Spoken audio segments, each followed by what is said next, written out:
আচ্ছা, মেয়েরা কিভাবে গ্র্যান্ড মাস্টার ওঠে? আমার জানা এবং দেখা মতে যে মেয়েরা কখনো ভালো গেম প্লে করে না, তারা তো বট প্লেয়ারদের সামনেও দাঁড়াইতে পারে না। তাহলে কেমনে করে গ্র্যান্ড মাস্টার? কেমনে বাজায় রিজনে?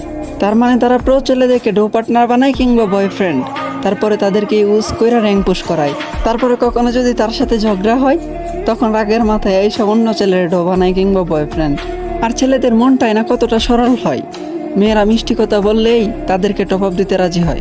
গেমের ভিতরে যে মেয়েগুলো এত অ্যাটিটিউড, এত বাহাদুরি দেখায় আর এত অহংকার দেখায়, আবার বায়ুতে দিয়ে রাখে বাবার একমাত্র রাজকন্যা, সত্যি বলতে তাদেরকে ফিল্টার ছাড়া দেখার রুচিটুকুও হয় না। তারপরে আবার মিথ্যা বইলা বইলা বন্ধুত্বের মধ্যে ফাটল তৈরি করে। দোয়া করি আল্লাহ যেন এইসব মেয়েদের থেকে দুনিয়ার প্রত্যেকের বন্ধুত্বকে হেফাজতে রাখে। আমিন।